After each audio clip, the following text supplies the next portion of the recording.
Welcome to Miller's Monsters as we talk about Terrifier 2. Let me say first and foremost that there are spoilers ahead. Take the time now to hit the like, the subscribe button, ring that bell. This movie stars David Howard Thornton as Art the Clown, Lauren Lavera as Sienna, Elliot Hoffman as Jonathan, and is directed by Damien Leon, who first brought us the Terrifier in All Hallows Eve, and then brought him back in the 2016 cult classic, The Terrifier. Terrifier 2 starts immediately after The Terrifier, where Art the Clown is resurrected in the morgue and unmercifully dispenses of the attendant there. Brought back to life, still having a bloody uniform, the first thing you would do is clean your clown suit. So Art goes to the laundromat and unceremoniously takes off his clown suit to the amazement of one guy sitting in the laundromat and watches his clown suit. During this time, the pale girl materializes, and this is a mini-me but female child of Art the Clown. And right now only Art the Clown can see him. He's playing patty cake with her, and the guy sitting in the laundromat in amazement still cannot see her. So with the clean suit, we fast forward to 1 year down the road where we meet Sienna and Jonathan and her mother, whose father has passed away earlier before the film from a brain tumor that caused him visions and to become abusive, and later on caused him to kill himself in the end. As we continue through this film, we learn there's some connection between Art the Clown and Sienna and Jonathan, where they have visions of him, and her father did as well, as he kept a diary that Jonathan has kept with pictures of Art the Clown and a suit that he designed for Sienna. And during this time, he also gave her a sword. And as we learn through as Sienna has her first vision of Art the Clown in her dreams at the Clown Cafe, starts a fire in her house to where the sword survives untouched. So now we feel there's some sort of magic power there. So as we progress through the film, Art the Clown and the pale girl get Jonathan in trouble as they play with a dead possum in his school and throw it at him. And since only he can see the two entities, he goes running scared from the school, passes the principal, and they think it's him, and so he is now suspended, has to stay home for Halloween night. Sienna, who keeps having these dreams about Art the Clown in the Clown Cafe, where he goes on to one of his wonderful murder sprees, is planning to go to a Halloween party. We don't know this right away, but her and her friend are going to a bar. Okay, so what happens is, as she's going to buy replacement wings that burnt up in the fire at her house, Art the Clown stalks her in the costume shop. So Sienna dresses up as this warrior, kind of like Wonder Woman, and brings the sword with her to the costume party at the bar, where her friend tries to get her relaxed by slipping her Molly in her drink. And as the night progresses, she gets a call from Jonathan, who, supposedly Jonathan, it's really the pale girl imitating Jonathan's voice, to have him come down to the amusement park where we presume she was killed, as they reference a young girl that was killed there, and where Art the Clown has been hanging out, so to speak, in the funhouse. So it's a trap to get Sienna there, so Art the Clown can take care of both of them. And this is where, you know, good versus evil, Sienna and Art the Clown go at it, and Art the Clown empties his bag, and you know, his hefty bag, hefty, and gets all his favorite toys out and really puts some punishment on Sienna, eventually defeating her and stabbing her in the stomach with her own sword that we all think at this time is enchanted for some reason. And after killing her, he throws her down, we'll call it the Terrifier pit, where she ends up in this world, fantasy world that she dreamed about at the Clown Cafe, where Art the Clown has disposed of everybody, and she falls into a water tank, much like you would see Houdini try to escape from.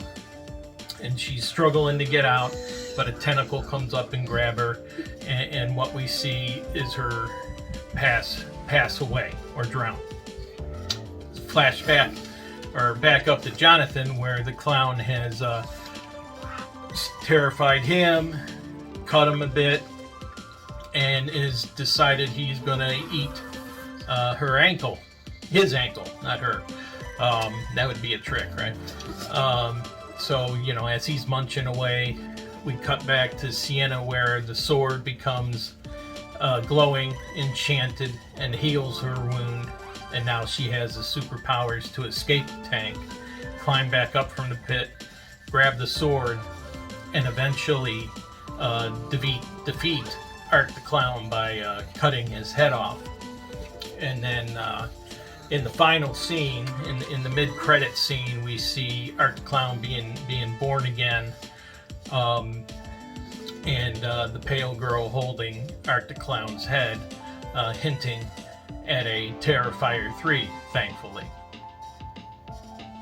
So there's a lot going on in this movie, and I thought it was acted out well. I enjoyed this movie immensely. I paid for the ticket to go to the theater because I thought it was never coming to Screambox. They kept pushing it out because it's doing so well, and you know, you got these clickbait headlines. Oh, people are fainting in the aisles, they're running away sick and all that. Let me tell you, first off, the violence is intense in this film, and they did a good job of spreading this violence out throughout the film to keep you interested not only in the story, but for those of us who go to see the mayhem that Art the Clown can possess. So the story itself is how this family with Sienna and Jonathan is tied to Art the Clown in some way. And first off, how he was brought back to life. You know, my theory is that, you know, maybe the little girl brought him back to life, or, you know, he was the embodiment of the person that killed her, but she somehow brought him back to life and is there, you know, as his guide or sidekick or whatever. But you know, it's nice to see Art have other people to play against except for his victims. But the other question to be asked is what is this connection? The connection between Sienna, this fantasy world that's been created now. We knew Art the Clown was immortal. Now they've created his antagonist, his rival that we know now is immortal. And it just, you know, it pans down to maybe a showdown in Terrifier 3 where we learn more about these two characters. But the key player in this, not the key player, but one of the reasons we're at this point is because Sienna's father, who had the brain tumor, kept the diary, had pictures of Art the Clown in there way before any of this happened.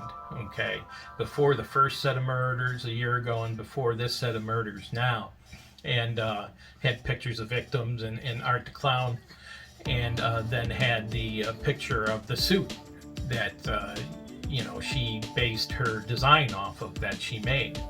And of course he gave her the sword. So the question is, how did he know?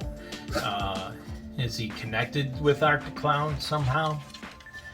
Did the brain tumor cause visions of the future or of this evil, and he saw what could happen and provided Sienna with a defense against it? We may not know. Who knows? He could be her father. As